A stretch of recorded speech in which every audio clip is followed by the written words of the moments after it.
Hey guys, welcome to Massive Iron Live. Happy Friday and welcome to February. This is your official warning. This is your official warning for those of you that have a Valentine's in your life. You have like 12 days till Valentine's Day. You're welcome, right? I know you forgot about it because like everybody in America is thinking of football, and all you guys in the UK are thinking about the Premier League, and you got all this stuff going on. But Valentine's Day, yeah, in 12 days. How's everybody going? It is Friday. I appreciate you joining me. Before we get started, a few things. Number one, I'm here every Friday at 11 Eastern. Been here for, 5 years now. Might even be longer than that. I don't know. The longest running live lifting Q&A / podcast / whatever in the history of the universe. And that's my claim. So, if you're new here, don't hesitate to post up questions. Doesn't matter if they've been asked 1,000 times before. I'm here to help. Just post up your questions. If your questions don't go through, try rephrasing them or shortening them. YouTube can be very funny. It's not me censoring you. And that is about it. So I got the little space heater on. Hope it's not too noisy. I got my Koros watch going. We're tracking our steps.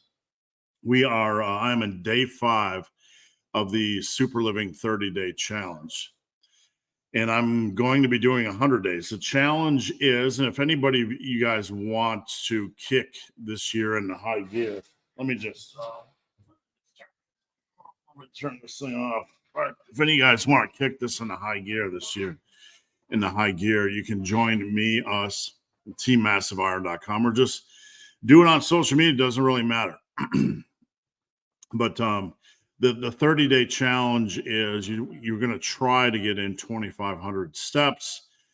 We have some additional cardio each week outside of that.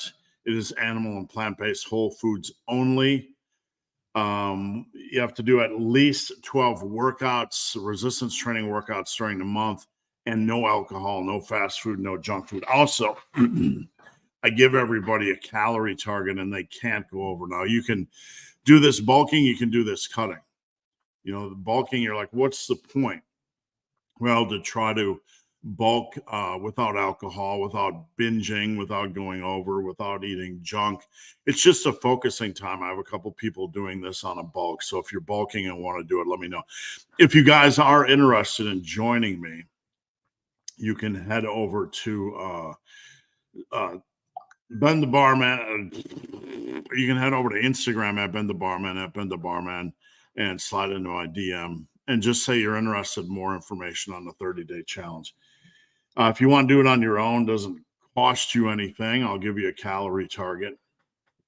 If you want to join us at teammassiveiron.com, please do. We'd love to have you. So I'm on day 5. I'm doing good. I am back in running mode and lifting mode. I'm lifting full speed. My lifting's back up to speed after having a cold. Next week, I'll be back up to 225 by 3x10 on bench. And from there, I can move forward. And running's been going really well. I just started this week. On Tuesday, I hit a 60-minute run effortlessly, thankfully. And yesterday I did 75 minutes, and I hadn't run in 5 to 6 months. So enough about me. Let's talk about you, ugly people. Let's talk about you. I got my Mountain Dew in hand. We're no longer doing the purple monsters. I broke free from that bad habit, saving myself some cashola. All right, let's get on to some gains, shall we? Let's get on with some gains. A reminder, if you post a question before live starts, you get a chance to win a free shirt, hoodie, whey, creatine, or Team Massive membership, teammassiveiron.com. I also added a multivitamin gummy to the mix because I use them, and I'm adding products I use. And just letting you know, you guys can get that as well if you want to try that. You want to try something new, exciting, you can get gummies like a little small feller. You can have a gummy treat with your vitamins in it. All right. So, Ralph, how's it going, Ralph? Thanks for tuning in. Happy Friday to you and Team Massive. Using a calorie tracker for my cut. It works awesome. No more guessing. Does tracking macros day to day really help? Well, it helps us stay accountable. I mean, I've never set macro targets. If you want macro targets, that's fine. Some people set macro targets. And it just helps them stay on track, helps them stay motivated. The real thing you want to do is kind of make sure your protein intake's reasonable, above 150 grams, more like 170, 180, upwards of 200, depending on your calorie intake and protein preferences. This isn't anything magic, but if it's way lower than that, number one, you're eating the protein levels of a female, and I know Ralph is a male, and your diet's probably unbalanced. When diets get unbalanced in the fats and carbs area, we have to ask ourselves, is this healthy food? Are we eating potatoes? Are we eating, healthy food like that? Are we eating veg? A lot of times it slants towards donuts and fast food and that sort of thing. So Ralph says, I have no issue gaining a kilogram a month, but probably fluctuating. It'll fluctuate daily. That's all part of the process. Water fluctuates based on, you can have exercise-induced inflammation. I ran yesterday, and a lot of times when I run for a long time, because I'm not a small little feller, I get some exercise-induced inflammation, and my weight can go up a couple pounds for a day. So that you can get water retention from stress, you can get water changes from sleep variations, all kinds of things, waist variations. But we have to track it in some way, shape, or form to watch the trend. So continue to track it. You're on a good place. Rico, how's it going, Rico? What's the best workout calorie and step tracking app, if there is one? I don't know. The calorie tracker, we've had a lot of discussions on teammassiveiron.com. And a lot of folks honestly use a variety of different things. I use Chronometer just because it's what I moved to from MyFitnessPal, and I'm used to it. Do I think it's clunky a little bit? Yeah, I don't find it the most intuitive app at times, and finding past foods can be a pain, but it's free. It does the job, right? So I don't mind it. I believe there's macro factor, which a lot of folks on Team Massive use. So if you guys want to drop a comment down, let people know which app you prefer, the food tracking, and which app you prefer for the best workout tracker. The best workout tracker in the future is going to be mine, and that's going to be called Mass Forge. We're heading into month 8 of development, and we're about ready to get the bugs all out and get it rolling on beta. So we are on track for that. When that comes out, that's going to be the best free workout tracker, because we're making sure the step tracker. I don't know. The thing with tracking steps is there's so many ways to do it. I think if you look on Team Massive Iron alone, I think if you asked everybody how they track steps, and that's an interesting question, I'll probably do that tomorrow. I think you'd probably get 30, 40 different ways. I use a Chorus 2 watch. I like this thing because it lasts forever. Like the battery life is still at 100, and I charged it about 15 hours ago. I haven't touched it. It's still at 100, and I ran with the sucker yesterday. So I like the Chorus 2. I also like the natural band that comes with it. It's not skin irritating. That's my favorite. The Chorus 2 also allows you to do basically any type of workout. Let's see, what do we got here? I can do fitness tests on here. I can set a training plan. I can set workouts. They have a custom sport, cross-country skiing, snowboarding, skiing, hiking, trail run, strength training, all kinds of things. So I really like the Chorus, but that's just personal preference. There's so many watches out there. The only thing I didn't like was the Whoop, because the Whoop didn't track steps. The Whoop had a lot of features. But basically, the important ones my Chorus watch does. So I'm sure you guys have some watches you like that do all the same thing. Happy Friday, massive minions. What's going on? Who's bulking with me in 2024? Not I. We are defatting and on a mission. I am considering running 96 hours for my 57th birthday. I know, hard to believe I'll be 57, right? But I've been here forever, I think. But I'm thinking about trying a 96-hour run. I discussed the possibility of aiming for 200 kilometers, and my wife was like scolding me a little bit because she thought it was too lofty, and she's probably right. But with a 96-hour run, even if I stumble at the 52-hour mark, I can still crawl out a few extra kilometers, right? Stein, how's it going? Stein, happy Friday. Tim, good to see you. Tim is one of Team Massive's cornerstone members, and he is in the military right now. So good to see him. Amanda P, best and worst parts of working in the fitness industry. The best parts are you guys, literally meeting people from all over the world. I get so much feedback, so much positive feedback, and meeting so many people. I get to help so many people, and I get to meet so many amazing people. You know, the world sometimes can just seem like a hot mess, you know, of selfishness and whatever. But in the fitness world, we have a lot of really good people, and I get to meet people from all over the world with common goals. And that has enriched my life so much. And I've been doing this forever. Back when I had the V Bulletin forums, when I owned, and I no longer own muscleandbrawn.com, just people all over the world, getting to know the cultures from India, Australia, Canada, Mexico. Not, you know, we have a picture of what the cultures are like, but you know, getting to know these people firsthand. Sweden and England and Ireland and Scotland and you know, weird countries, weird for Americans. You know, things. When I say weird, I mean countries we don't know a lot about. You know, like Romania. So that's the best. The worst, and I've been doing this quite a long time, is over the years there are groups or individuals that are what I would call mentally ill mega stalkers, right? That's the best way to describe them. And when I say they're mentally ill mega stalkers, I'm understating it.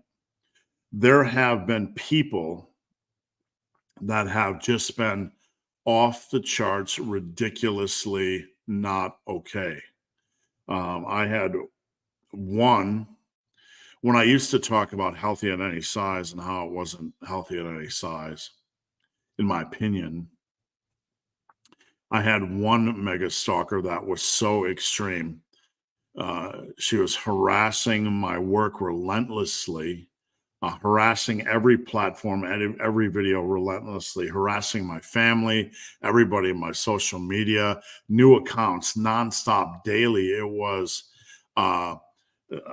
Steve Shaw is a bigot, and Steve Shaw is, you know, all this because I spoke against healthy at any size. You know, I was a bigot, or I hated women, or you know, she just had this person attacking me just happened to be a woman. I don't know how all that's, but it was ridiculous.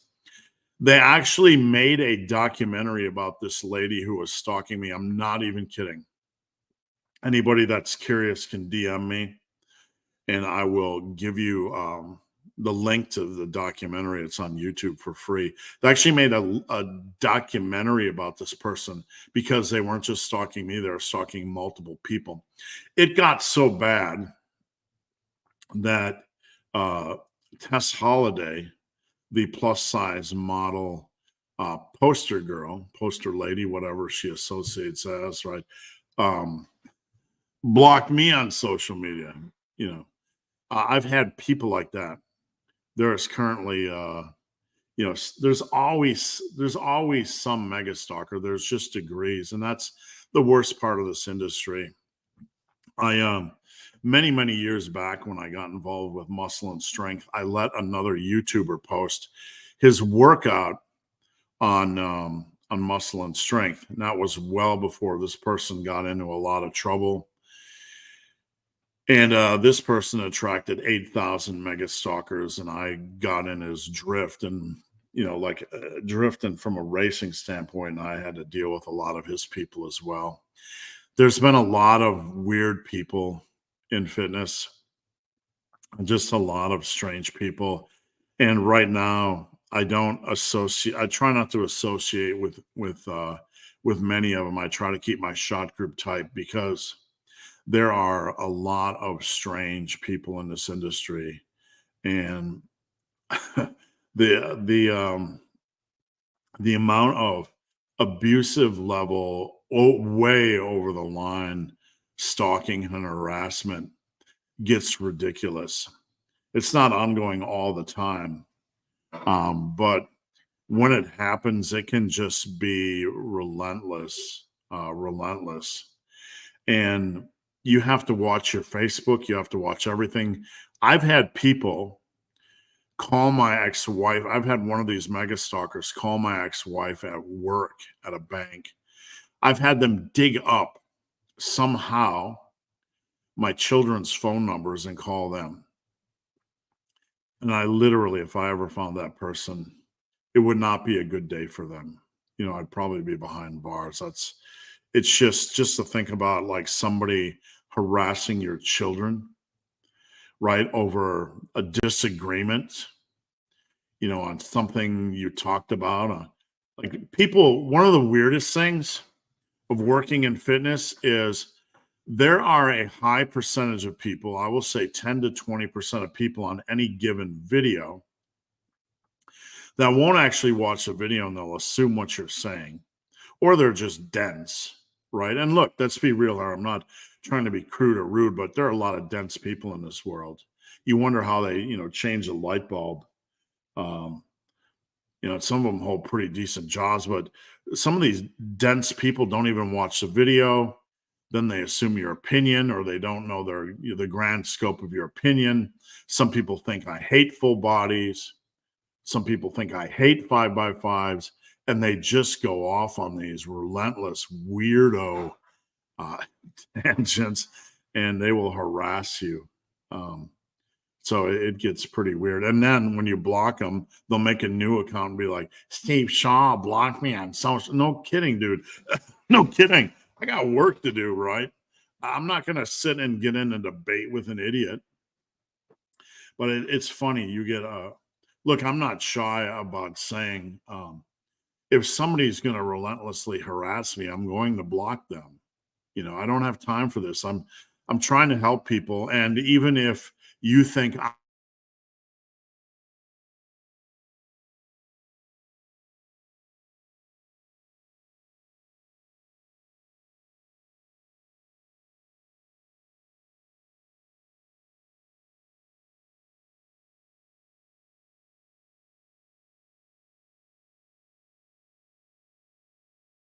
spinning, and we're back, even if you think I'm a complete idiot,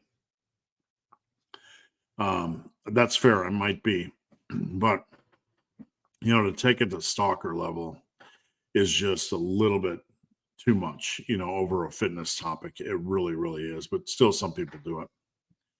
Big Tim, I have to take a regular fitness test, 1 minute max push-ups, sit-ups, and a run, and they usually occur first thing in the morning. Before you go to bed, or whatever you're going to do the night before, I don't know that you have much control over your meals or snacks. If you do, you probably want some form of sodium the night before, right before bed. I don't want you to overhydrate before bed, but you want to make sure you're normally hydrated before bed. You want to make sure you're getting in a normal serving of complex carbs, potatoes, rice, whatever, you can get in, whatever makes sense. And You don't want to, whenever you have like a test, you don't want to overeat anything unusual. You probably want some potassium foods, tomatoes, potatoes, mushrooms, that sort of thing.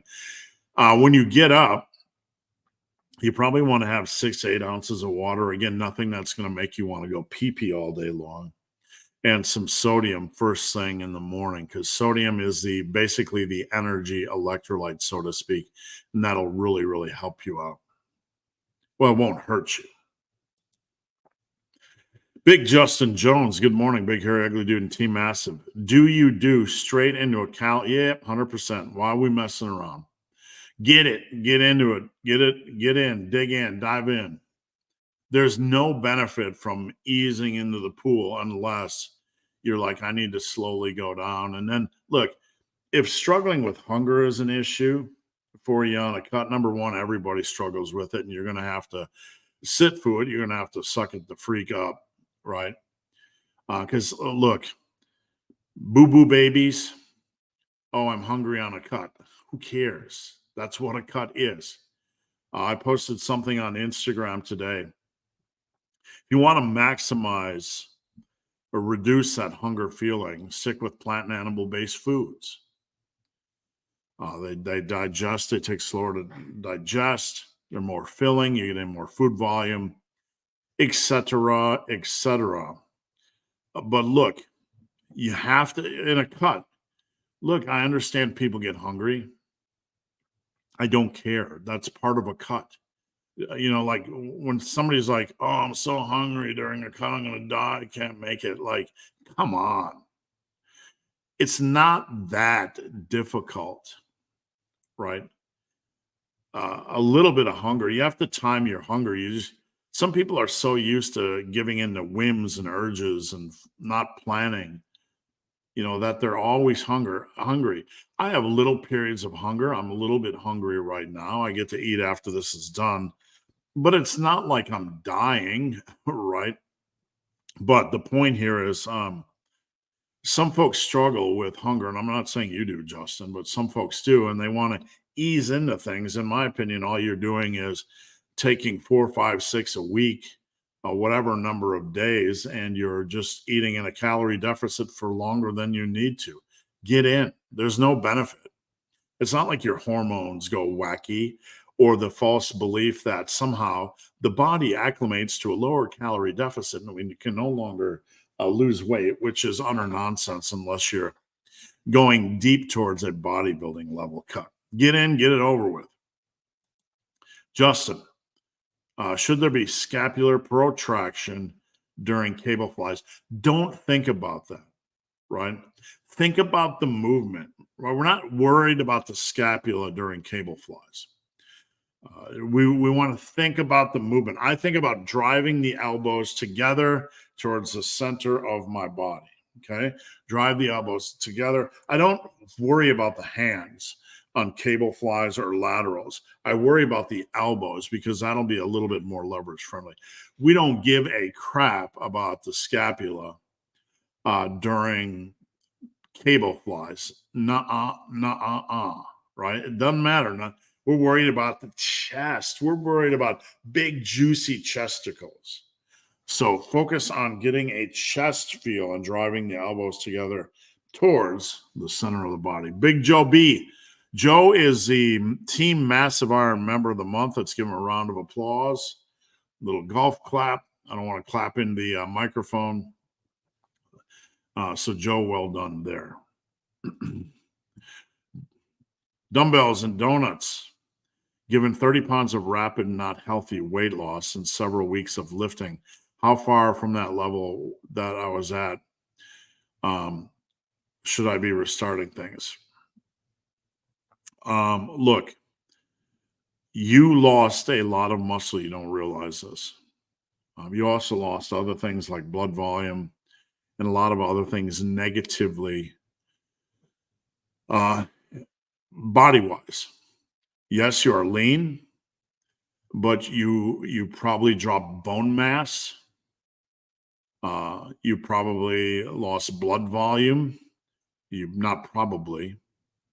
And you probably put your organs in a very, very bad way. So Number one, you need to understand you probably lost a little bit of muscle. I don't care what weight you're at. We need to focus on the mirror and not the scale, right? How far away from that level? I don't want you to just gain 30 pounds back, right? It doesn't work like that. We have to ease back into it. The body's going to regulate by itself because you are underweight. And when I say that, I'm not being insulting, but you lost 30 pounds and you were ripped to begin with. So something's giving. And you have to understand that when you are ripped to begin with, and you were, and you lose 30 pounds, it's not fat. You had no real fat to lose. It is, I'm not an expert in physiology, but I would probably bet that you are losing organ size, putting a lot of strain on your heart, etc. So I don't like rapid weight gain in any way, shape, or form, but you need to take care of yourself. Maybe focus on a normal bulk. If the weight goes up a little bit more than 2 to 3 pounds a month, that's okay. But you have to look at the reflection in the mirror. Big Jonathan. Happy Friday, everyone. Awesome transformation you posted of Sean. Any pointers we can learn from him? One of the things I teach, and this is very controversial to some people, is that when we are training our back, we should heavily rely on heavy rows. That doesn't mean you can't do vertical pulls. I just made a video this week about lat pull downs and lat prayers and pull ups and lat focused dumbbell rows. It doesn't mean you can't do them. Doesn't mean you shouldn't do them. But I rely probably 60% to 2/3 on heavy rows. There is a belief, and this is controversial to some, because we like to compartmentalize certain lifts and others we don't. Look, a squat, hey, it's a compound movement. A bench, hey, it's a compound movement, right? A bench, it's our front delts, our side delts to a degree, our chest, even our rear delts, and our triceps, and to a degree, our biceps. We can all agree a bench is a compound movement, but in this industry, when people have dogma and dogma develops, we lose all common sense. So over the years, here is a perfect example of it. We have compartmentalized back training so much that we believe lat work doesn't work any other muscle but the lats, and it certainly doesn't work the rhomboids or the upper back or even the traps or anything else. And we've compartmentalized upper back so much that it can't possibly build the lats. I will tell you, in my experience, that deadlifts in rows, while not primarily a lat builder, latissimus dorsi, they are wonderful for lat development. Any client of mine is relying on heavy rows, pendley or barbell, Yates, seated cable row, dumbbell rows, variations, and some vertical pull stuff, right, to whatever degree, and deadlifts, because that is what I teach, a really well-rounded back development plan. The one thing we need to understand about vertical pulls and horizontal pulls, rows or pull downs, is they aren't equal. And this is controversial, and here's what I mean. A dumbbell row has a wider, broader, more robust progression opportunity. You can get a lot stronger for a long time. Where lat pull downs, you're at the hands of mostly really poorly designed machines when it comes to leverage. You can progress if you're progressing aggressively, insanely on the lat pull down, and you're doing everything right. You're going to progress, you're going to progress, you're going to progress, and then you're going to fall prey to the hands of a poorly designed machine that makes too big of jumps in weight, and the leverages are wonky, and you're going to hit a really hard plateau on most lat pull downs machines. Most, not all. Now I have a plate loaded lat pull down here, and the leverage on here is brilliant. And I can load and I can load and I can load. So this is an exception, but in most cases, the lat pull downs at gyms, you can be going great, great, great, and then like boom, I can't make hardly any progress at all for a year, 2 years, 3 years. Every rep becomes golden because the machine is just designed by some knucklehead that's never used a lat pull down, and he's putting cables and pulleys and leverages and stuff. But in my opinion, the lat pull down in gyms desperately needs to be improved. We need some ability to more slowly load, not 10 or 15 pound increments, and they need to be designed better so we can continue to progress longer. And I don't think this is like putting someone on the moon. Pull-ups. So the lat pull down inherently can be more of a struggle for that reason, because the machines aren't always up to speed. Pull-ups are troublesome in their own manner, in that probably at least 80% of us struggle to do more than 5. Now, we can debate whether that's due to body weight. We can debate whether that's due to limb lengths and leverages. But regardless of what you see on social media or YouTube fitness, most people, and I know from coaching, 80% of people struggle to do more than 5 or 6 pull-ups. And it's really easy to have a knee-jerk reaction and get critical and say, well, these people are just fools or idiots or fat or lazy or weak or whatever. But you know what? When you're like say you get somebody that's like 270 pounds and they get into lifting, they can do their dumbbell rows or their barbell rows or seated cable rows or machine rows or deadlifts. Weight is not a factor. Weight is a factor on more body weight stuff, hence body weight exercise. So you can say all you want, but the pull-ups are an issue for most people. And when we're talking vertical pulls, the pull-up and the lat pull down are the primary two potent lat exercises. So when you consider the fact that, yes, the lat pull down is good, but it's going to have, in many cases, more of a limited progression opportunity, and pull-ups are just a moot point for many people. Yes, we can do assisted band pull-ups. We can find creative ways to do them, and we will.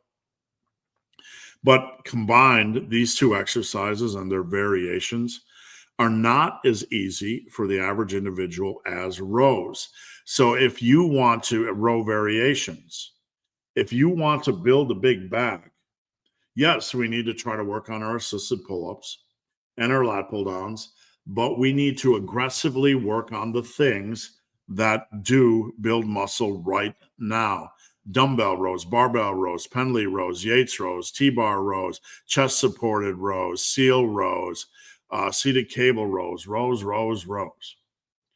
When we are beginners, and I want you beginners or slow gainers to hear this, not all exercises are created equal. Some are better for you to build muscle right now.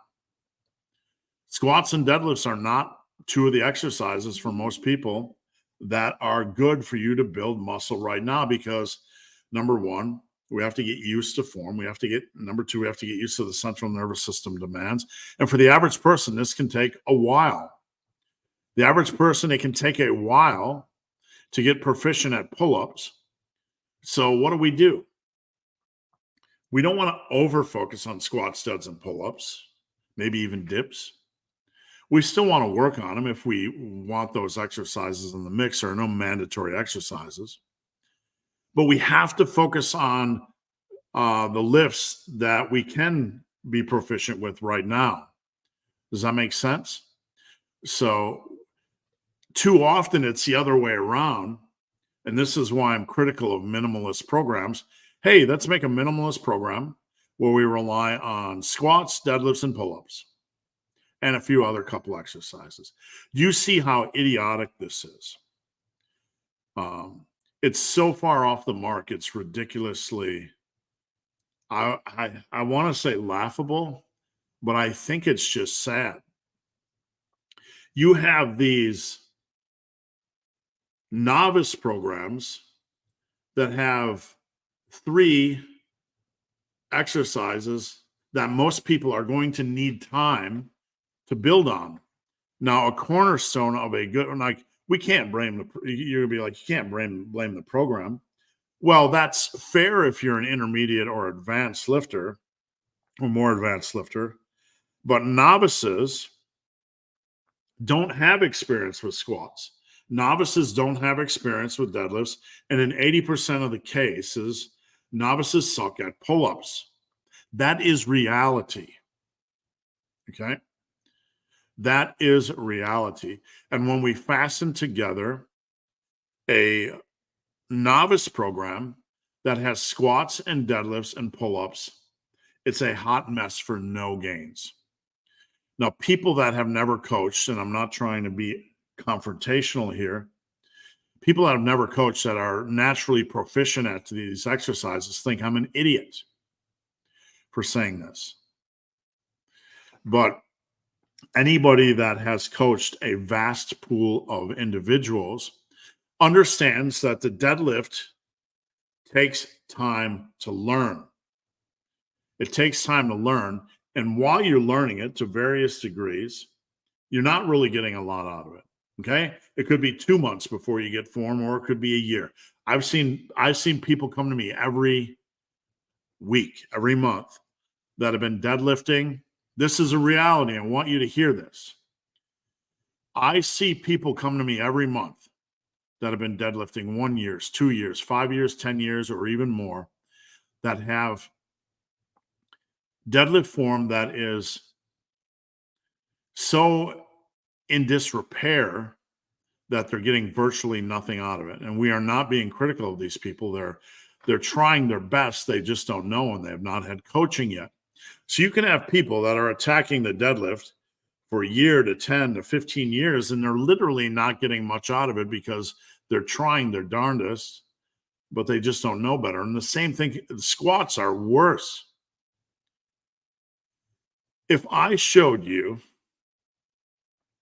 and this is very important because I have coached probably over 2,000 people online. If I could show you every one of their squat videos when they first came to me, maybe 10% had a functional squat, meaning they were getting something out of it. The depth, and they're not getting a lot.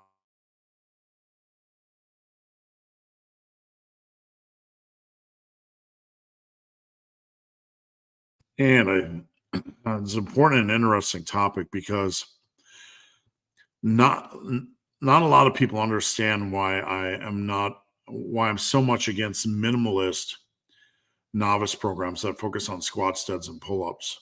And it's for these reasons. So I hope you guys will understand what I'm talking about. Take some time to understand. Jonathan, curious about your thoughts on the Mark Bell post that people don't need diet, but they shouldn't binge. I just posted about that. I just posted something about that today. Now, here is what Mark Bell is saying. And we need to establish this so we're not misunderstanding. Mark Bell is saying you should never diet. He's not saying you should never diet. Okay. He's not saying you don't have fat and you should never be in a calorie deficit.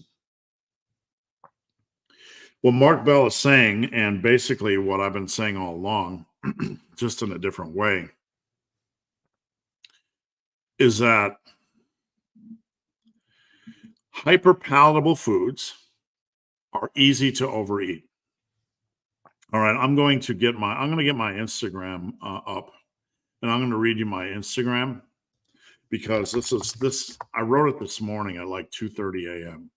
I wish that was a lie, but I was up really early this morning, and I'm going to pull this up. We're going to go over this, okay?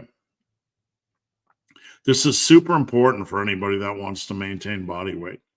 I want you guys to pay really close attention to this because this is super important. And I'm going to present and I'm going to share the screen. All right.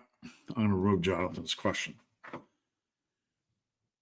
Consider the possibility, and we're talking about binge eating and overeating and weight maintenance here. And for those of us that want to maintain a decent weight, we don't want to constantly be dieting, trying to get our weight under control. Because there are people, we know so many people in our lives that are like this, that are constantly dieting, constantly obsessed with trying to diet and restrict calories.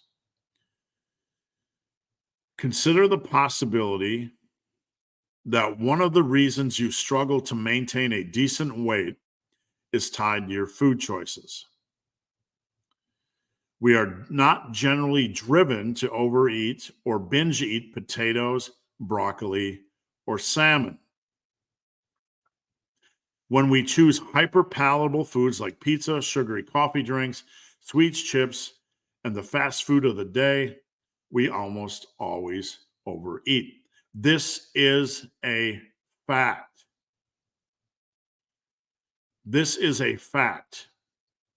If you open a large bag of Doritos, can you stop?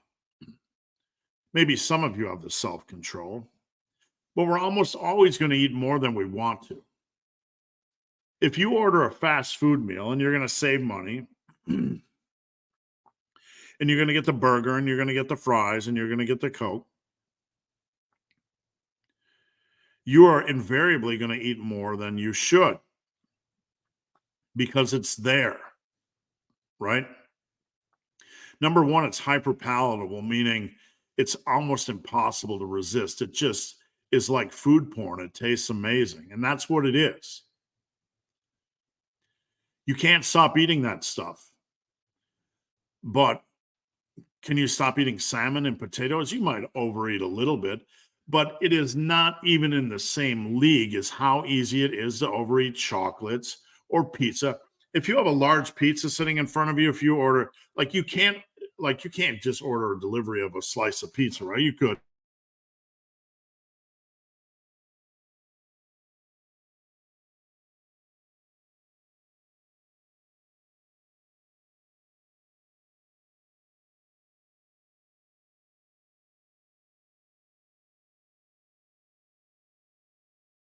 Can see me, so I'm waiting for it. All right, sorry, we're having slight internet issues.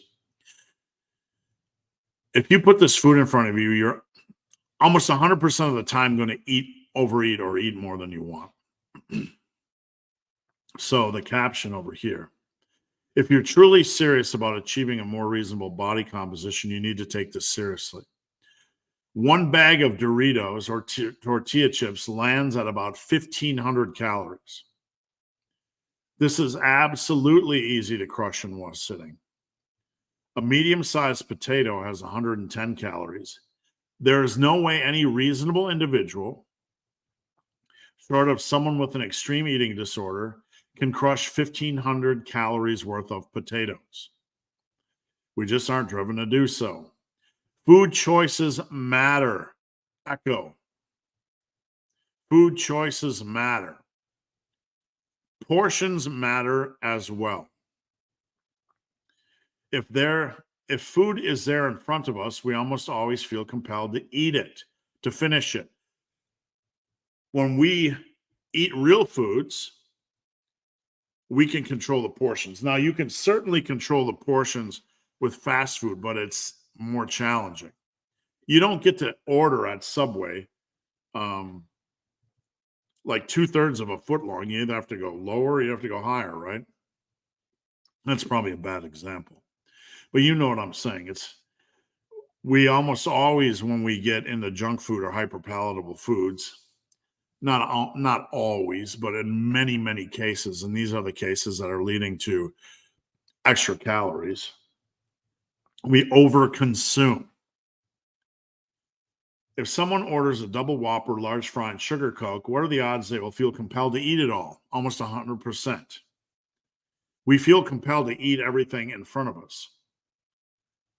They overeat not just because of the hyperpalatable nature of the food, but also because it's sitting there in front of you.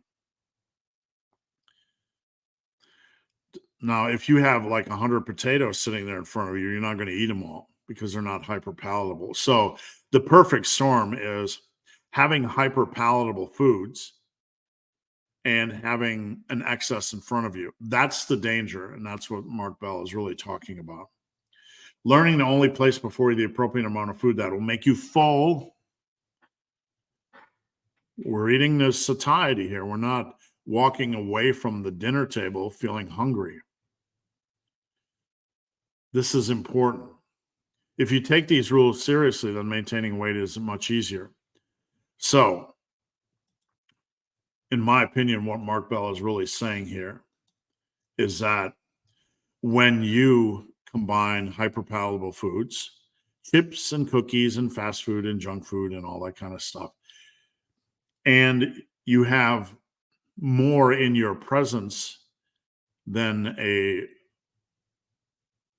portion that'll lead you to be full, you will almost always overeat. And that is a fact for most of us. There are a few outliers who are like, I have self-control. That's good. I have developed self-control as well, but still, there is a certain degree, a certain percentage of overeating. I don't get the big bag of Doritos anymore. When I want, I get the little one, but still, I'm going to eat it all, right?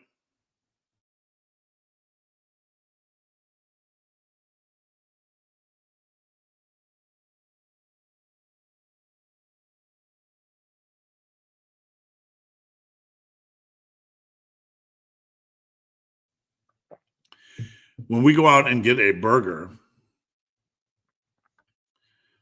or wherever you go to a restaurant, usually there's a side they're going to give you, right? You want a side, here's a side, there's a side. What do you want for a side? If you're lucky, you can get broccoli or whatever. But occasionally the only side option is tater tots or French fries. We'll get them. And last week we stopped at a sports bar on the way out of town and I ate like 10 fries. That's not an exaggeration. Still, that's 10 more fries than I wanted to eat because the burger made me full. If it's there, I'm going to eat a few more than I want to. And that's really the key point. All right. Big Scotty MC, good freaking day to you, mate. You too. Barbell Beauty. From Team Massive, happy Friday. Big Jan C. Injuries. How would you deal with a muscle strain? It depends on the degree. Strains and pains are part of the process, but it's chest is something I don't want to mess with. The number I've seen more chest tears and bicep tears than anything in my time in the industry. I'm not saying they're super prevalent, but they're more common. So, I do not mess with chest. If my chest is feeling off at all, now we have to take this exercise by exercise. Like I said, there's a degree of strains. But if my chest is off at all, I'm going to take few extra days off before working it. Does that make sense? And before I do Barbell Beauty's question, all of you guys that are watching that are new to the channel, please post up a question. Dive in the pool. I'm here to help. I will help you, and I will stay on all day long if I have to. So don't be shy.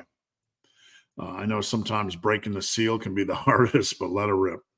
I got a lot of questions in the queue, and I'm going to keep rolling. But not much weight loss this week, but leaning out a bit. What you're experiencing is water loss, inflammation loss, which is a good thing. Visceral fat, internal fat. Is 180 grams too much on a cut? I assume you mean protein? No. There's no such thing as too much protein on a cut. On a bulk, you have the benefit of carbs being muscle sparing. On a cut, we have fewer carbs because that's generally what we cut out. Yeah, I mean, you can lower fats to about 20% on a cut. and you can, but you want to raise your protein. The only thing you can really cut on a fat loss diet is carbs. And usually it's the junk carbs and some of the complex carbs. We're still eating our fruity toots and our veggie wedgies, right? So on a bulk, you have the benefit of more carbs for energy. On a cut, you have the issue where you have less carbs for energy.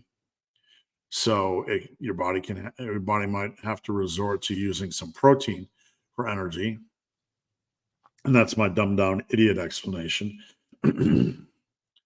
But still, there's really no high end, no limit to how much protein you should eat on a cut. Plus, protein foods take a little bit more to digest, so it's probably a good thing on average. Soy sauce nanner. Any advice for someone transitioning from a bulk to a cut? Yep, get right into it. Get right into it. Like the belief that we should just cut with 300 calories fewer than our maintenance level is a little bit of a fairy tale. Sure, you will lose a little bit of water weight, but cutting is not a math formula, and that's usually a little bit too under aggressive. Um, generally it's about 500 ish. That's a good place to start. I would do a 400 to 500 calorie deficit for about 5 days. Watch the scale every day. And you're going to lose water weight the first 2 or 3 days. Your body has inflammation, okay, from all the excess stuff you've been eating, a little bit extra sodium, a little bit extra junk, a little bit extra junk carbs. So you're going to flush out that inflammatory water and the extra water you've been holding because you're allowing your body to relax a little bit and not be under so much strain. And then after that, we get into the cutting process. And that's why we want to warm. Is it still kind of going down? We don't want to be aggressive.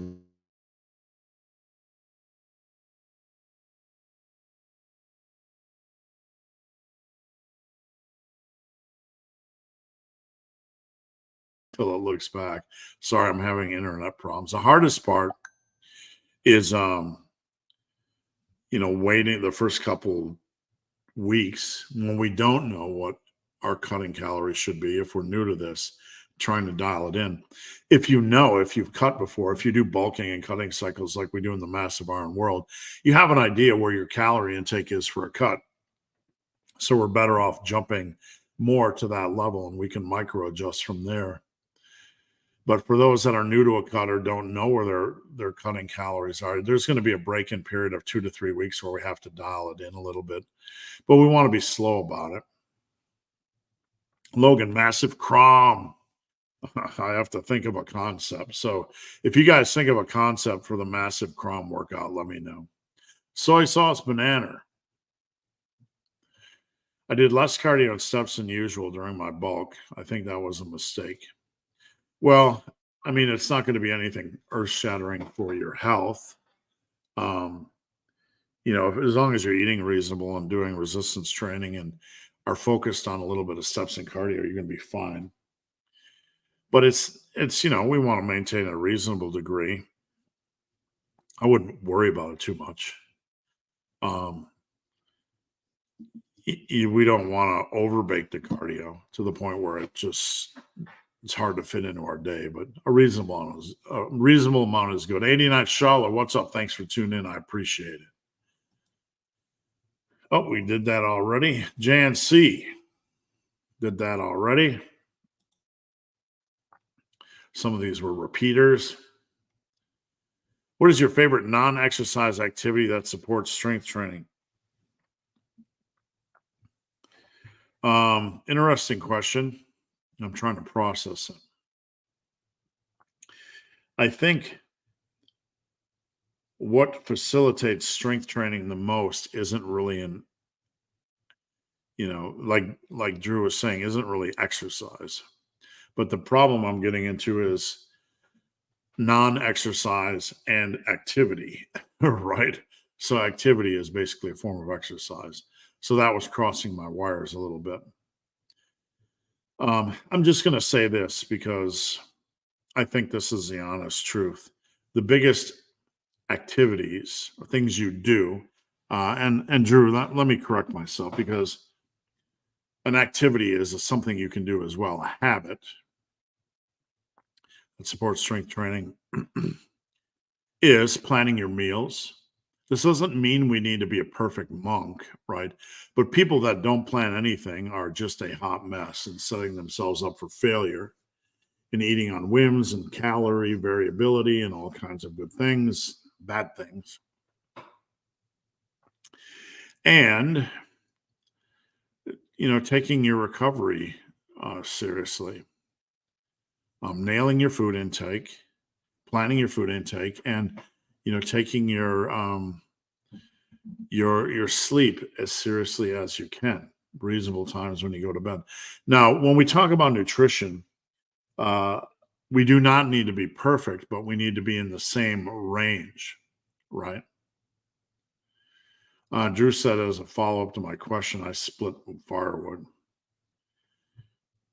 Yeah, as long as it doesn't make you sore. Physical activity, like moving or chopping firewood, you have to be careful with that because if your lats are fatigued or your lower back is fatigued, when you go to posterior chain movements, that can impact you and that can increase injury risk. So we have to be smart about this stuff. Big Justin Jones. This is frustrating. Last week I did a +2 on my first set. I know where we're going here. This morning I lost a rep. Yep, frustrating. That's all part of lifting.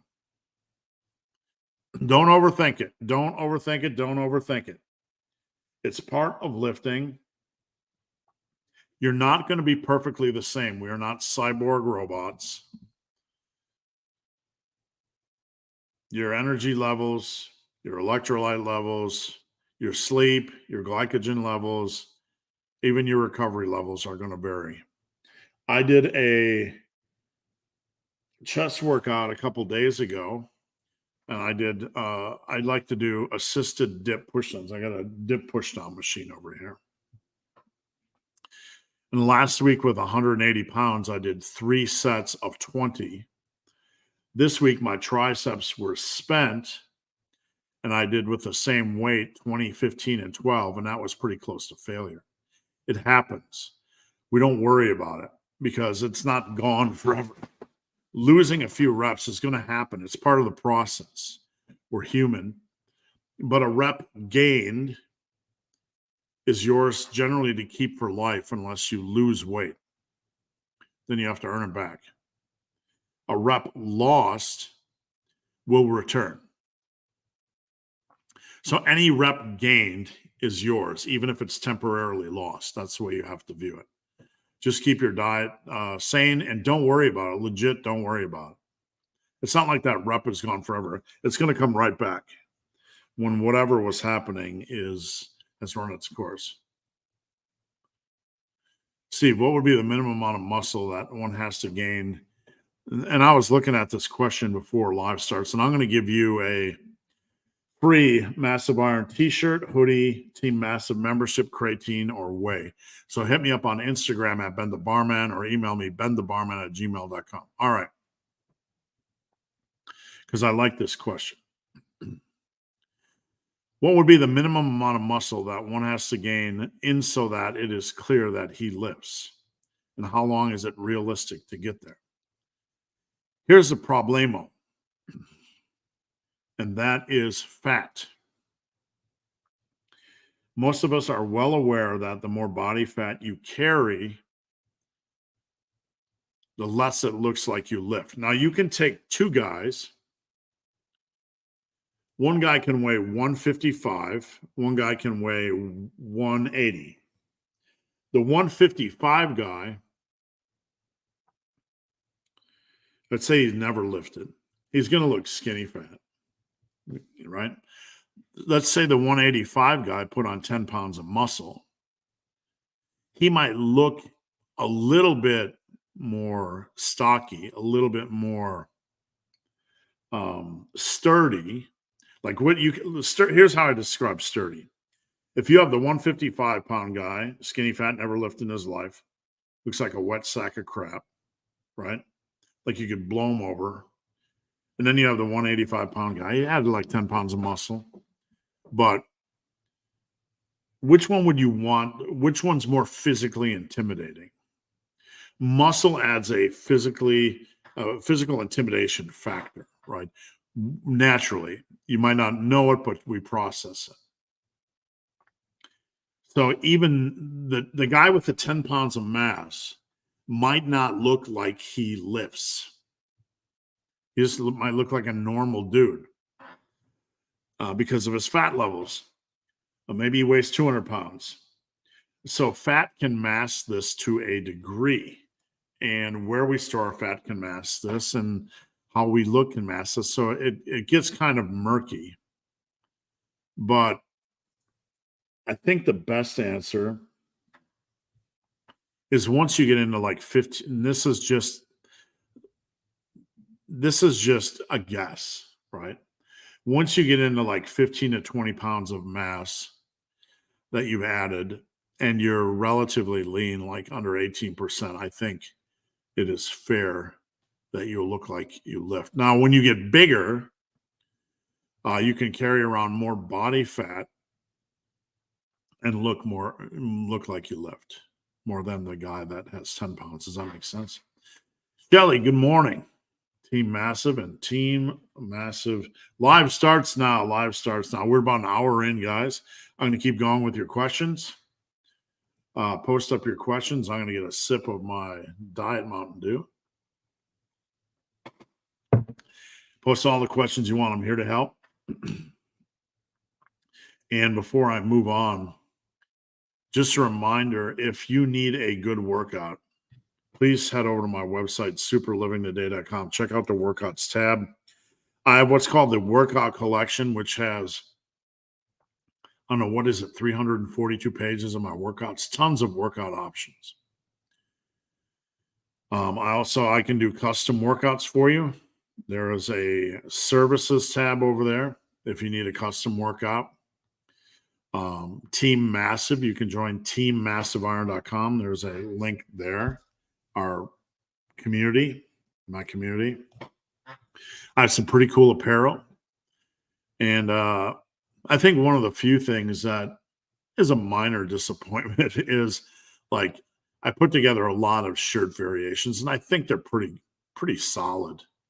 I just wish more people would check them out. So check them out sometime at the apparel tab at superlivingtoday.com. I'm not trying to be an apparel company.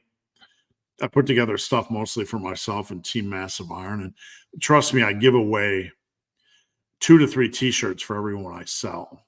So I'm not trying to make money off of these. But I think I got some pretty cool things. So check that out. Anyway, enough blabbering. Let's move on. Where are we at? Nikos, hello. For people that we eat in a surplus to gain weight, muscle, is it bad to have a day or two of maintenance? The question we're going to ask, is it on purpose?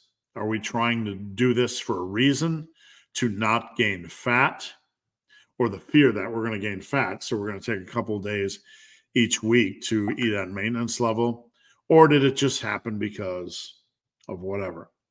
So if it is a fear of gaining fat, that's irrational. A proper bulk isn't going to make you fat, it's going to make you that fat. It's not going to take you that far away from home. So if it is for the irrational fear of fat reason, then no, you don't want to add that in so you don't get fat. Would it take you backwards? No, it would not take you backwards, because over the course of a week, you're still in a calorie surplus. It's just not as aggressive. So 1 week isn't critical. No. Everybody I coach has occasional weeks like that. We won't really want to look at the long run. I made a video about being proficient versus being perfect. And as long as you're proficient, and you're staying in a calorie surplus, and you're focused on progressive overload over time, you're going to be fine. TS, I stop being a wimp. I stopped being a wimp. I got my 3 sets on overhead press I was complaining about. Good. I'm proud of you. And I don't ever push you guys to be a D asterisk CK, but I know you're capable of more, and that's not an insult. Sometimes it's hard. Sometimes we got to be told, get to it. About to get a new program from you when I get paid. I'd love to help. Thank you. Carlton, good morning from the road. Have fun this weekend, Carlton. Safe travels. Skinich. Happy Freitag. Steve, when going for PRs, do you prefer to get super? Well, we got to understand what a 1 rep max PR or just a normal set. It depends on the lift. Do I like to stay calm and focused, though? If it's a 1 rep max PR on bench, I'm a little bit more calm. On squats and deads, though, I'm a little bit more saucy. A little bit more saucy, right? I like to really crank it up and really get mentally enraged, and that's not an understatement. I still want focus, though.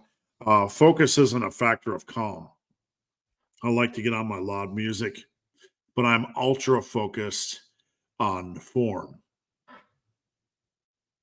Chris, I ran just over an hour yesterday and was surprised when my weight this morning was a little down. Do you ever? Well, I'm super sore. You're just a little mildly dehydrated. So just get your weight, drink your water, and it can happen, man. Do you ever pay attention to your watch app's recovery? No, I do. I got my chorus too. But let me check what it is, because it never gets to the point where I need to worry about it. Right. Let me check, because I ran an hour and 15 minutes yesterday. And before that, here's my training hub. I'm pulling it up. You guys can't see it. I've lifted and ran every day this week. So I'm trying to find my recovery. I'll find it on the app. It's a little bit better than finding it on desktop. Hold on. Because I'm curious what it says my recovery level is. Where is Chorus? Because one thing I found with the Chorus app, and I don't know how it is with any other app, Whoop was kind of the same. I used the Whoop for like 6. My recovery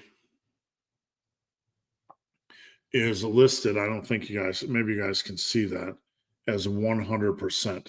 Okay. Which is curious, because I ran for 75 minutes yesterday in a calorie deficit. And I literally was up at 2 a.m. working today. I've been up 10 hours already working, if you can believe that. So I didn't get much sleep last night. Just had one of those weird nights. So I just got up and worked.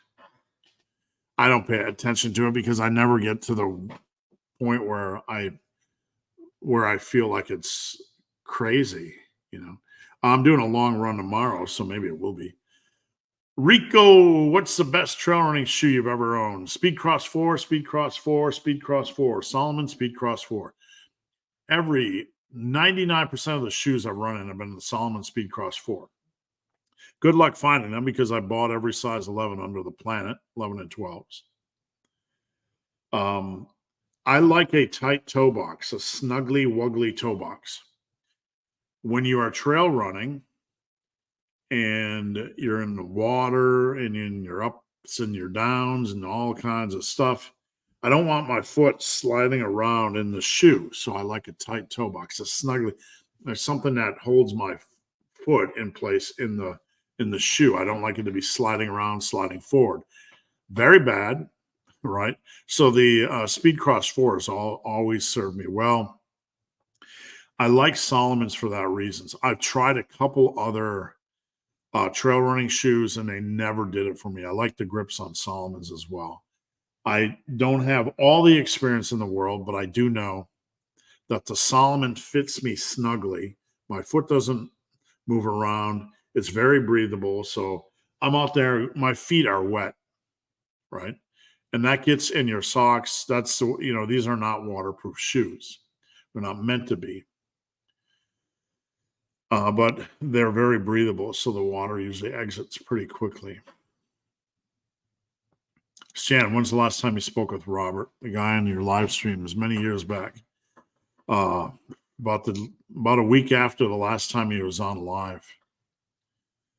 I don't like to kiss and tell. Robert, if you look back at the old lives, Robert was a supplement engineer.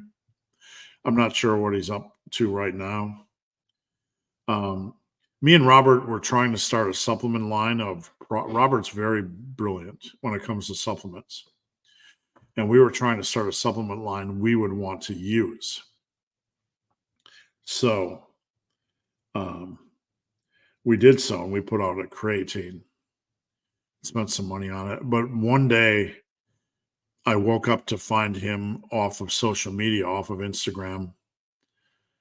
And it was troublesome because, look, everybody has a right to do what they want on social media. This was pre-pandemic. But it was troublesome because I can't answer in-depth supplement questions. He's the expert. He is the supplement expert. That was his brand. So I think there was a little bit of heat, if you will. I wasn't an asshole, but I said, I need you on. He didn't want to be on. So we just had to kill things. And, I don't know. It was just a weird situation. I'm not judging him, but I had to discontinue the supplement line. And, if he wasn't going to be on social media and he wasn't going to support the supplement line, I wasn't going to have him on my channel anymore. That's just a personal and business decision. Raphael, good morning. How far apart should the grip be when overhead pressing? When you are a front pressing, military pressing, I'm going to remove this for a second. Seated or standing, you don't want it wider right here than wrists over elbows. See where my wrist is over my elbow? Okay. You can have it a little bit inside. That can be sometimes more leverage friendly. A little bit inside is okay. See that? A little bit inside. A BTN or behind the neck, you want wrists over elbows. I lower it right about here to right about lower ear. And to my elbow is, see there, my elbow is equal with my delt. And then I lower it right about there. So it's a little bit below, but wrists are over elbows. I hope that helps. Big Paul, the groundhog didn't see his shadow. I didn't even know it was Groundhog Day today until I checked the GIFs in Team Massive. Alex, our program rest day is a must. No, I never program. Well, wait. I was going to go with the deload. Backtrack, tired. Programming rest days. On a 4-day split, do I need to rest on the 5th day? Well, number one, we have to make sure we're recovered. So you don't want to just not rest because you think you're going to get more gains and more gains and more gains. That's a fast track to self-abuse. You can be fluid. You can be flexible. I give many of my clients flexible schedules where they can take rest days off when they need it. So yes, you can be flexible, but just don't, whatever you do, fall into the pit that you think more is better and you just beat yourself into dust by never taking rest. We want to rest. We want to be recovered. If you go into a workout and here's your fitness level, your strength levels, right? Your capability levels in the gym, and here's your fatigue. And if you go into the gym and your relative cumulative fatigue is higher, you're not going to perform as well. Now, this isn't going to be earth-shattering in most cases, but it also, we also have to be reasonable. I've heard that one of the best reasons to lift for weight loss is the body expends more calories to repair the muscle. It's not going to be extreme, but all things add up in muscle. All things add up in fat loss. Eating lean proteins, you get a more food volume, but you're also, eating a little bit less fat, getting your fat down to 60%. The body has to work harder to digest that protein. That's going to help. Avoiding simple sugars, simple flours, nasty oils, and eating like fruits and veggies. Your body has to work more for that food. So there's a thermic effect of food. Lifting weights is going to help. All these little things matter. I will say, though, that folks that don't lift have such a low success rate for cuts. It's ridiculously low because they're not really as health focused as, like, you could be a runner or a swimmer, but somebody that's not involved in activity at all has such a ridiculously low success rate for weight loss. So I think that's a bigger issue. My gym got 2.25 kilos that you put on the weight stack for rows and pull downs. Would be annoying with all. That's good to hear, because that's a slight little bump up, which is nice. Harut. And Harut's one of my clients doing aggressive cuts. So I post him often on my social media, one of my superstars, but he's doing an aggressive cut, and perfect example of why we don't have to fear aggressive cuts. And it sets aside the nonsense that everything we lose is water weight on aggressive cut, which is ridiculously silly. Hey, Steve, DDP with extending pyramid sets. What exercise would work with this? Really, any exercise you want to change the weight on, right? Any exercise you don't mind changing the weight is okay. Like one DDP for you guys, excuse me, is dynamic double progression, meaning each set is on an island. So your progression indicator on the first set could be 8, the next one could be 10, and the next one could be 12. And we put a weight on, and when we hit that goal for that specific set, we move up in weight. A bench, you could have 3 sets, and your rep target for the first could be 7, the second set could be 10, and the third could be 12. And then you're moving up when you on each individual set when you hit that weight, not all sets. Does that make sense? So Harut is talking about ascending, which is going lighter to heavier. And you can do ascending, descending with whatever you want, as long as you have progression indicators, because those sets will auto regulate. They'll seek the weight that is appropriate for that rep range. Does that make sense? Big, hairy, ugly dude, what time frame would you suggest for 30-pound weight loss? I would challenge you to try to get that done in 2.5 months. I can probably nail it in 2 months just because I'm super experienced, and I'm no longer a boo-boo baby with cuts. No offense to anybody. But I don't, like, I'm hungry right now, right? My stomach's eating itself, but I'm not like, oh my God, hunger, hunger, hunger, hunger in my brain. I'm not even thinking about it. But when I think about it, yeah, I realize I'm hungry. I would try it for 2.5 months, no longer than 3 months. Let's get in. Let's adjust our calories where we need to. Let's see if we can get this done within 3 months. Christiana Donut, do you think that anabolic doping among women is much more popular now? Yeah, the female look. I was just looking at videos from IFBB female yesterday. I was listening to the information because I was curious. And she has a deep voice, and you can tell. But the problem with females is there's usually no going back. This is an adult topic, but this is real life. Uh, they can grow hair, uh, voice deepens, and their clitoris can grow. Some points to odd levels, unusual levels. Let's put it that way. Odd is in the eye of the beholder, I guess. That's what it is. I'm not being judgmental.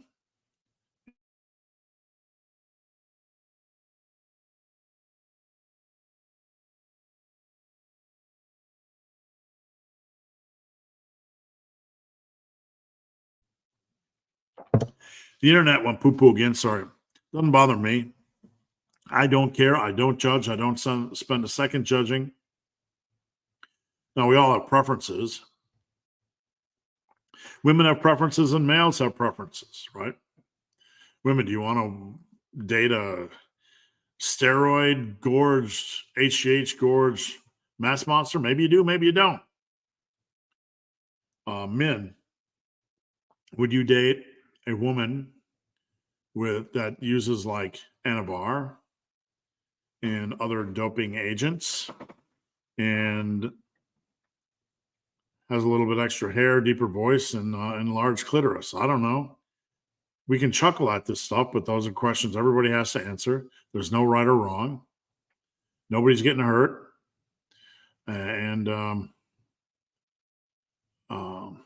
But yeah, and use of PEDs is far more prevalent now. Back in my day, you had to work for anything. Alcohol, pot, steroids. Back in those days, there were no hormonal clinics.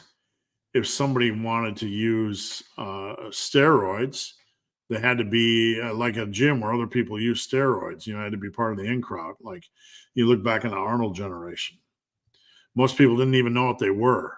The people that did were people that were like in the sphere of somebody using them, right? So you either have to be lucky or you have to be hyper educated. These days, it's everywhere. Can't go on any discussion anywhere. Somebody's talking about roids, megaroids, fake natties, all that kind of stuff. Drink your protein, eat your protein. Eat your damn whole foods, people. Eat your whole foods. And I'm saying that with respect. You can drink a little bit of protein. You can drink a little bit of milk. We want to think of our protein sources as how are the natural nutrients. So if you drink like one of those whey juicy boxes, you know what I'm saying. The protein ready-made drinks in a little juice box looking thing. My wife drinks those. I'm not dissing them at all. I like them. I'm not doing them right now, but filling in the gaps with one of those a day or a couple of weeks isn't a bad thing. But they aren't exactly rich in micronutrients, right? And they're super easy to digest, whereas anything with nutrients and complexity is going to take longer to digest. Liquid foods, going to take less. But, if you're in a bulk, doesn't really matter as long as you're not going hungry. If you're in a cut, I would try to reduce that completely. Troy went to maintenance calories on Tuesday. After an aggressive cut, I gained 2.5 in 2 days. Yeah, that's pretty normal. I'm actually surprised you didn't gain more, but just hold the course. We got to make sure that your new maintenance is your new maintenance. So we need to find that and understand in that process, if you're gaining a few pounds here or there, that's water. That's not fat, because we're right around maintenance level. Your body is neutralizing a little bit, and by neutralizing, I mean you're eating a little bit extra. You have more sodium, more potassium, more waste, more carbohydrates, more water retention. That's what that is. It's not, fat. So things will even out, but we do have to make sure we find your new maintenance level. And Secular Sapien, thanks for the donation. You'll buy my next case of Diet Mountain Dew. Coffee time. The only fitness channel I give money to. Thank you. I sincerely appreciate that. I got to tell you, I'm no Greg Doucette or Athlete X. I don't make $20,000 a month or whatever they make off YouTube. FedEx is outside. My dogs are going to bark. So little content producers like myself or, all the other good guys in the industry, we appreciate everything. We appreciate the opportunity to help, and every penny matters. Drew, sorry. We already got that. Big Chris Jackson, do you need to be extra slow when squatting on a whippy bar? You need to be controlled. I'm concerned, though, that there really shouldn't be whippy bars with center knurling. That's scary to me. Like, I have had bars slightly bend while squatting, but they weren't whippy. So this is highly unusual, and I don't know the case. I'm not saying it's not the case at all. There's so many crappy bars and crappy plates out there. But, crappy, hey, it might be the only thing you can afford. But if it's super whippy, man, I would be scared that the weight's going to come off or that the collars are going to break. I'd get a new bar. Is this a home gym, Chris? I'd like to see a video if it is, or a video in general. Had an MRI scan on my knee and all is good, but the orthopedian doctor said I shouldn't. Well, I'm no doctor, and I'm chuckling under my breath because that's kind of the default. The reason why I'm chuckling, I'm not encouraging you to do anything ridiculous. The reason why I'm chuckling is that's like the default answer. You'll shoot your eye out, kid. I don't know what your injury is. But if it says all good, I need to know more information, Jonathan. I'm not going to play doctor. But if you had a minor strain and you feel normal and nothing's wrong, there's no reason to squat, dead, or leg press. Just ease into things. If you had surgery or a major issue that could potentially come back or be aggravated, then yes, I need to know more. Stephen Beck, thoughts on rotator cuff warm-ups? They bore me to death. I'll get into it, though. I've had to break from bench and dumbbell bench due to excessive pain. Well, here we're dealing with pain and injury. Now, I don't like to do rotator cuff warm-ups because I've never had rotator cuff issues. I probably should. I used to throw a baseball relentlessly as a pitcher and strike out, probably 100,000 games as a kid. My rotator cuff should be torched. But thank Crum, it's not. But I don't do rotator cuff warm-ups, prehab, rehab, anything like that because I don't have issues. Now, if you do, then you have to try it for yourself. That is the bottom line. You have to try these things and see if it adds value. That's the only way to tell. If it's not making a rootin' tootin' bit of difference, you need to set it aside. Justin, that was a great explanation of my question without losing a rep on a set. Thank you. I used to worry about it, but I don't anymore. Don't, my man.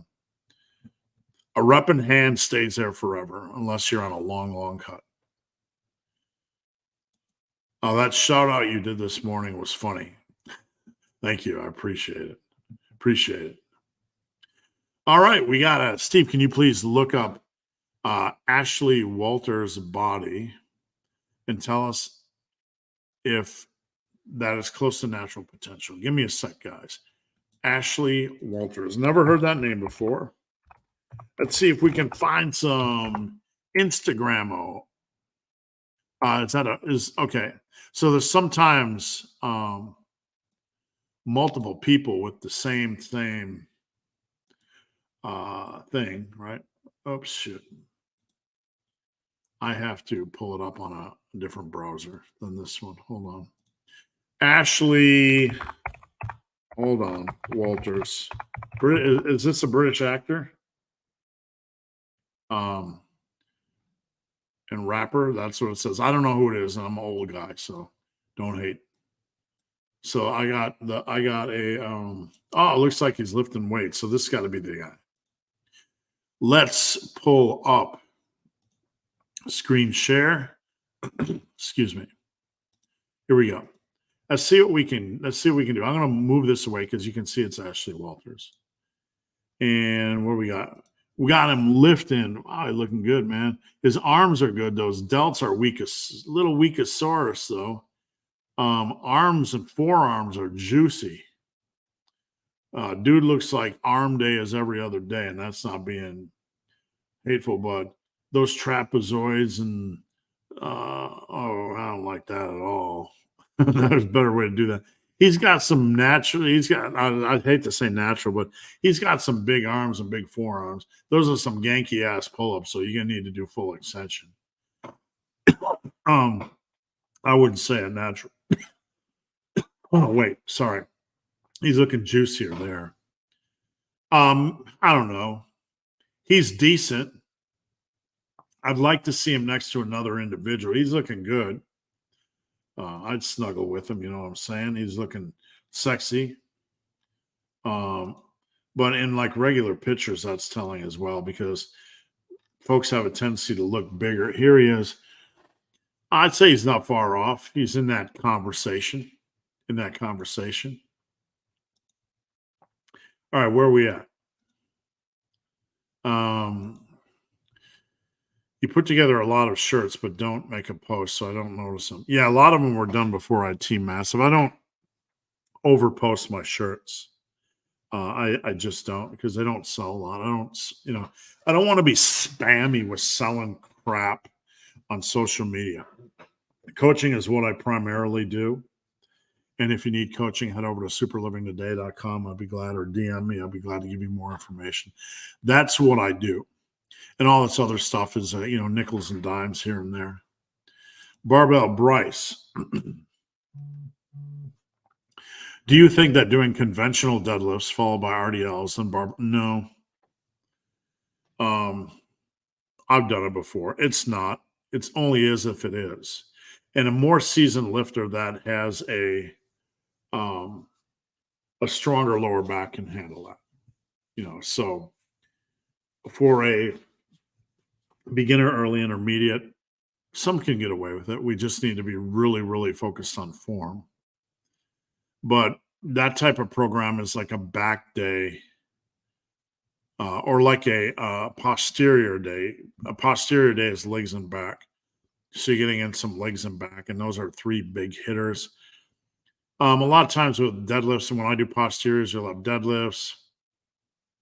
I don't usually put deadlifts and RDLs on the same day, but you can. I've done it before. It's a smooth transition.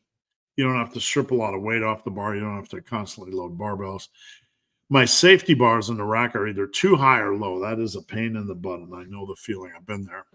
When you try to get under and it's too low and you got to really go low, or too high and you got to tippy toe. I may have to drop the bar around my neck in case of failure. Oh, the safety bars. I thought you meant the unracking bars. I got you. I would have to see it. If when you squat, you need to understand how to dump properly, because there are a lot of disasters, right? So if you're going to bail, you need to pancake and go straight down, right? Or you need to flop forward. But learning how to bail is very important. And you don't want to tear up your barbell doing so, because you'll bend it. We don't want to be near failure. That's the key thing. I'm always a couple reps shy of failure. I've only failed a couple of gym reps in 38 years on squats. My main advice is to stay away from failure. Okay. And other than that, learn how to dump. I'd be curious to see a video with the of you squatting with the position of them being a little bit too high. I'd like to see how your depth is, and if there's room for you to move your depth up a little bit. How do you perform the seated BTN? This is a good question because unracking and getting in position for the seated BTN is a PITA, pain in the, you know what. What I used to do is I would sit here and the rack would be in front of me. The bar would be right here. Okay, I would get my grip width first and foremost. I'd get under, get it on my traps, stand up a little bit or lean up a little bit, and then rock back. That's how I used to do it. It is tricky. A lot of times I would set it a little bit high so I could stand up just a few inches and then get seated and do it. You can do it seated. I do that as well. It gets very, very tricky, so it takes a lot of practice. How many weeks of the year on average, in your experience, do clients usually how many weeks of the year on average do your clients usually should crush it taking taking clothes? I got you. You don't want to take a lot of time off at the gym. My really solid guys don't take off a lot. If they're sick, they take off when they're sick. Maybe a vacation, like 7 days or something. A few extra rest days. But my guys that are rocking aren't taking a lot of extra rest days. They want to be in the gym. That doesn't mean you should continue to train when you feel beat down, but we want to maximize it. Let's just put it that way. Stein said a massive crom workout could be made up of supersets. That's a good idea. Guys, I got about 10 questions left. If you're watching and new here, please don't be shy. Post up your questions. I'll be glad to help. I will stay on as long as you have questions, so post them up now. I'll also do a last call when I have a few left. Michael, will deadlifting with a 6-foot bar affect how the pull feels with the weight being closer to you?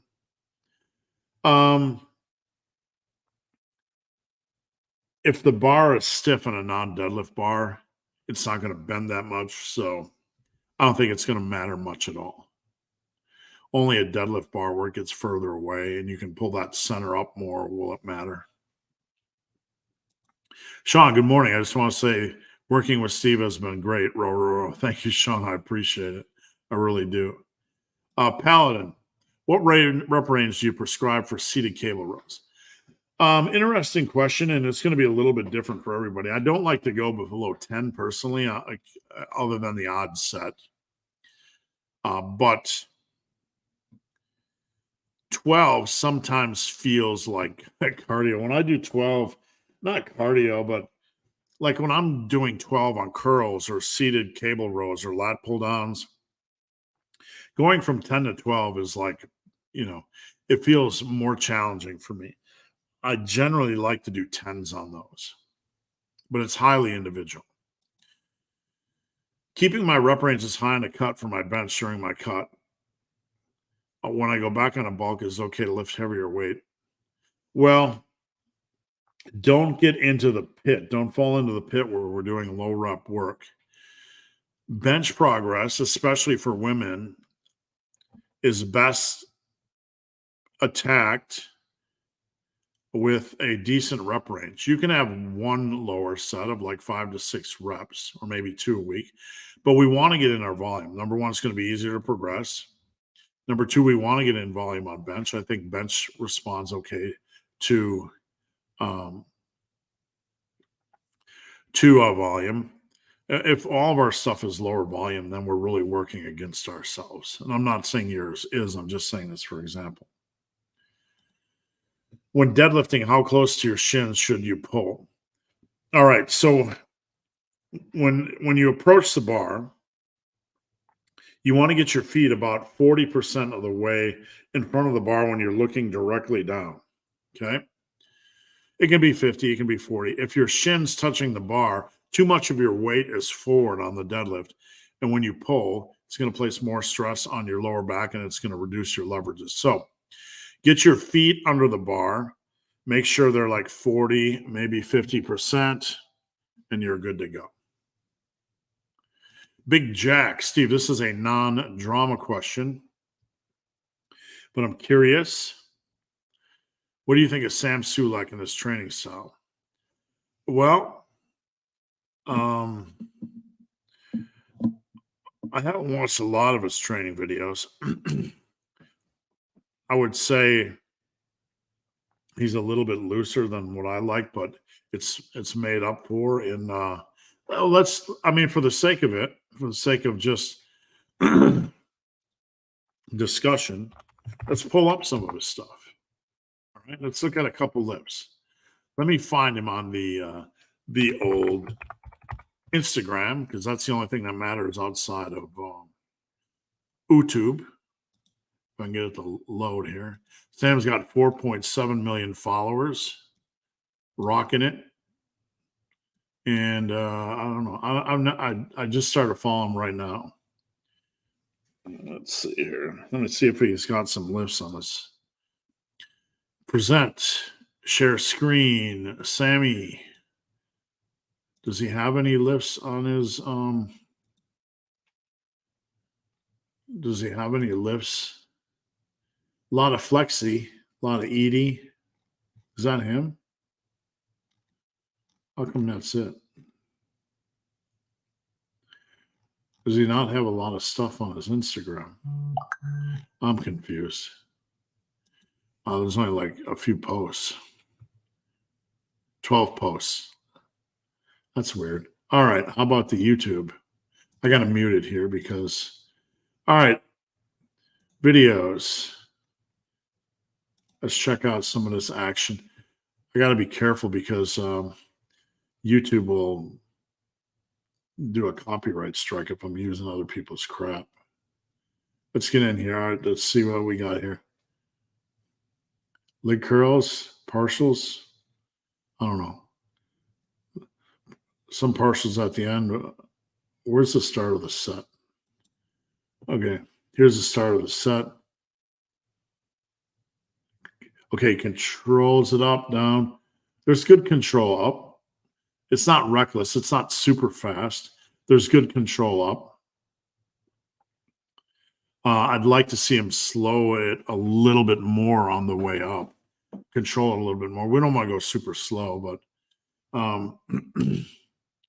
that's reasonable. And let's see what we got here. Wait. Let's watch squatties. Imagine seeing this guy in the gym, like all that gas going straight to your butt. I'm not being a hater, but the super narrow stance squats. Dude's moving it though. I would slow that down a little bit, but it's super effective. I mean, he's got some good weight on there, and he's doing good. I mean, I've only looked at 2 lifts, so they look reasonably fine. All right, where are we at? Last call for questions, guys. We got a few left. I use safety pins, but I solely squat with a safety squat bar. Never failed with it before, but is there a way to bail on those? I use a camber bar from Titan, which is one of these really weird things that looks like a cutout rectangle. And I often ask myself the same thing because failing on that, but I will not use that anywhere near failure. You don't want to be near failure. That's the biggest thing. And if you got something around your neck and you're going to fail, you basically want to do a burpee and kick your legs back and go pancake straight to the ground. That's what I do. I don't know. Don't train to failure, kids. Don't train your failure on squats. What do you think of 12 to 16 sets of compound lifts per push-pull day? It's reasonable. I mean, depending on the lift mix, the devil's in the details. So it depends on what lifts you have in the mix, right? So, I mean, if it was squats, RDLs, deadlifts, pendlay rows, and maybe another, it might get tough physically, where you're being zapped from an energy standpoint and a cumulative fatigue standpoint. So it's fine on paper. We need to look at the exercises. Raphael, do you do any side-to-side movement? how do we strengthen the body? And that's a sports thing. We strengthen the body in general by doing the common movement patterns, but highly specific, plyometrics or moving from side to side. You're strengthening your body for sports doing what we do now.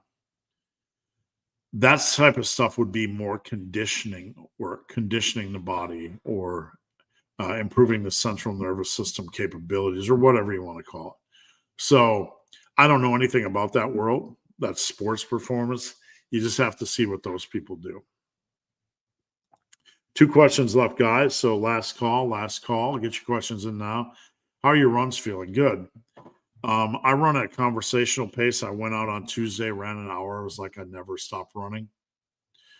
My conditioning level was a little bit down, but I was able to do an hour. Yesterday, I did an hour and 15 minutes. Tomorrow, I'm going to go out and do a long run. And what is a long run? It's where I go out and try to do at least an hour. But I run as long as I feel like. So we're going to see what happens. I would like to try to get into 2 hours tomorrow. I think anything beyond that, because I'm deconditioned to running, might beat up the connective tissue a little bit. Could you talk about your first 3 years of training? What would you change? Now, all things considered, I was very fortunate, mostly luck or good fortune, that the first 3 years of my training, but I was also very attentive to the rest and progressive overload.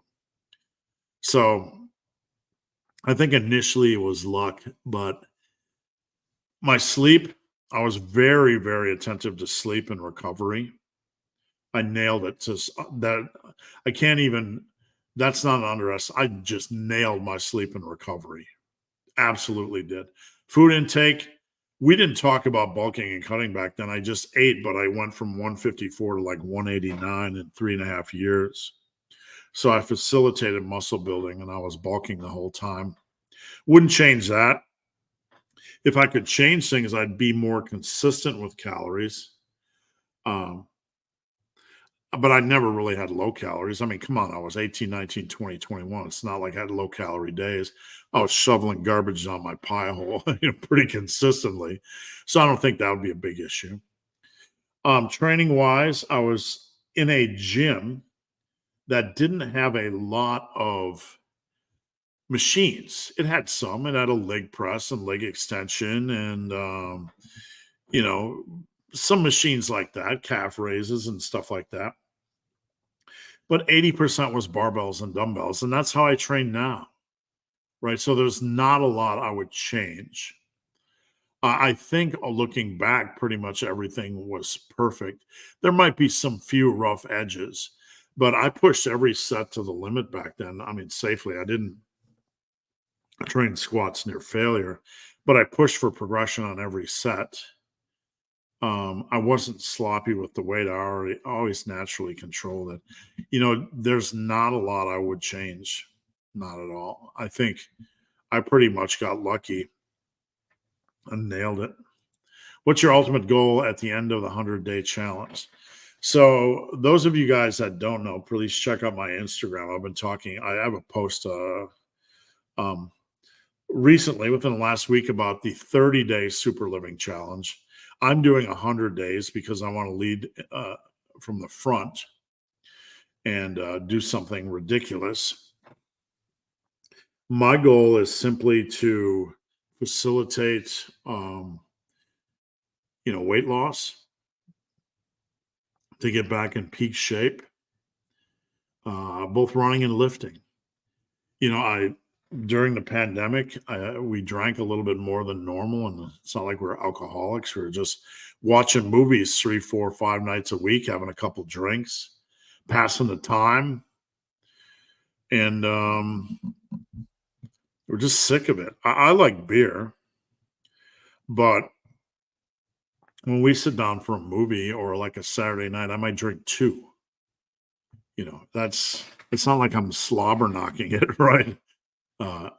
But we're just a little bit over it. We want a break. I think it's a good idea to have a break every now and then from things that you things that you enjoy that might not always be the best for you. I do farmers walks 3 times a week. No, it's only too many if it's too many. It's only too many if it's impacting your recovery. Do what you like when it comes to movement, as long as it's not impacting general resistance training. You're absolutely fine. Harut, natural potential. Let's say someone skips leg day his whole life. Would they carry over? No. And this is a good question. This is why someone never truly gets to their natural potential. You can gain ounces and small degrees, grams and ounces and things. When we grow, when we train, we're not training everything equally. No one can do that. It's physiologically impossible. We can train everything hard, but very few people, well, I say physiologically impossible. It's physiologically rare, hyper rare, right? And what I mean by it is, like, I don't train calves. I don't train forearms. I don't train neck. I don't train tibias. There's always some muscle group that we could potentially add a little bit more mass to, right? If you're an ultra bodybuilder and you have all the time in the world, but we're talking minor degrees here, a couple pounds. Does your favorite YouTuber train every body part equally? Maybe they don't train calves or forearms, or maybe they train back like a wet noodle and don't train it in a massive iron way. You know what I'm saying? Then they might be lagging a little bit and have a little bit room. So it's not going to transfer over to a bigger upper body if you don't train legs.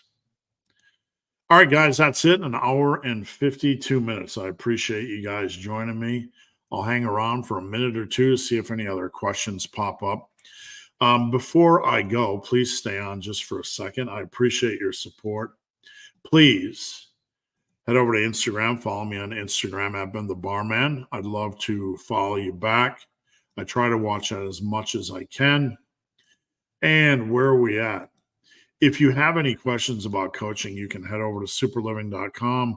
There's a coaching tab and you can inquire. You can I'll text you and you can ask questions about coaching. My coaching is different. I am with people 5 days a week, Monday through Friday. I've been told that I'm insane, but I've also been voted the world's top trainer by Trainerize, the best trainer in the world, the top trainer. I didn't make that up. Trainerize is the top training app in the world, and they listed me as 2023's top trainer. I work my ass off for you guys. I do as much as I can. I was up at 2 a.m. doing client messages. It's almost 11 hours later, and I'm going to be doing I'm going to have a 17-hour day. I love what I do. I love lifting.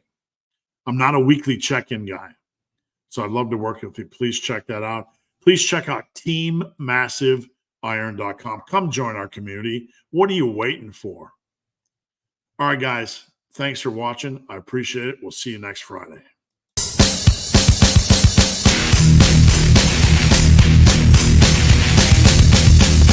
It's not almost over. It's not almost over. You're not almost there. You're not almost there. You're not almost there.